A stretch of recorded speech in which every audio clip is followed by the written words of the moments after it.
नमस्कार मित्रांनो आणि लाडकी बहिणींनो, मी तुमच्यासाठी घेऊन आलेलो खूप मोठी अपडेट ई-के-वाय-सी बद्दल. कारण की ई-के-वाय-सी जर तुम्ही केली नाही, तर तुम्हाला लाडक्या बहिणीची योजना हप्ता याच्यानंतर मिळणार नाही. म्हणून आपला व्हिडिओ शेवटपर्यंत बघा. आज आपण व्हिडिओत बघणार आहोत की लाडकी बहिणीची ई-के-वाय-सी मोबाईलवर कशी करायची. आपण जर आपल्या चॅनलवर नवीन आलेले असाल, तर आपल्या चॅनलला सबस्क्राईब करा, लाईक करा आणि आपल्या लाडक्या बहिणीपर्यंत हा व्हिडिओ नक्की शेअर करा. म्हणजे आपल्या लाडक्या बहिणीचा हप्ता आपल्याला मिळत राहील. जर आपण ही के-वाय-सी नाही केली तर आपल्याला याच्यानंतर लाडक्या बहिणीचा हप्ता येणार नाही. चला तर मित्रांनो, मग व्हिडिओला सुरुवात करूया.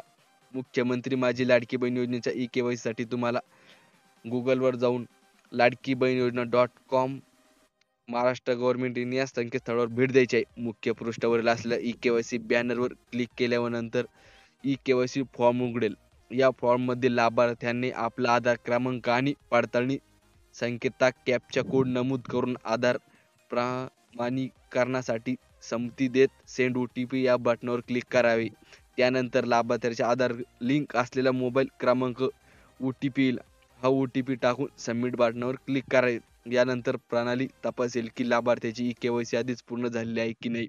जर आधीच पूर्ण झालेली असेल तर ई-के-वाय-सी आधीच पूर्ण झाली आहे असा संदेश दिसेल. पूर्ण झाली नसेल तर आधार क्रमांक मुख्यमंत्री माझी लाडकी बहीण योजनेच्या पात्र यादीत आहे की नाही हे तपासले जाईल. जर आधार क्रमांक पात्र यादीत असेल तर पुढील टप्प्यात जाता येईल.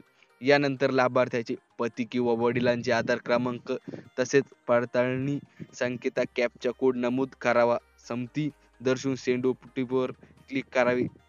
ओ-टी-पी संबंधित मोबाईलवर प्राप्त झाल्यावर तो सबमिट बटनावर क्लिक करावा. त्यानंतर लाभार्थ्याला आपला जात प्रवर्ग निवडावा लागेल आणि खालील बाबी प्रमाणित कराव्या लागतील.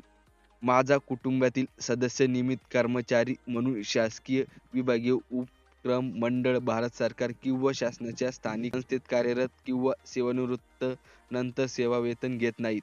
दुसरे, माझ्या कुटुंबातील केवळ एक विवाहित आणि एक अविवाहित महिला या योजनेचा लाभ घेत. वरील बाबीची नोंद करून चेक बॉक्सवर क्लिक करावे व सबमिट बटन दाबावे. शेवटी सक्सेस, तुमची ई-के-वाय-सी पडताळणी यशस्वीरित्या पूर्ण झाली असा संदेश दिसेल. तर धन्यवाद मित्रांनो आणि लाडक्या बहिणीपर्यंत हा व्हिडिओ आपल्या लाडक्या बहिणीपर्यंत नक्की शेअर करा. धन्यवाद.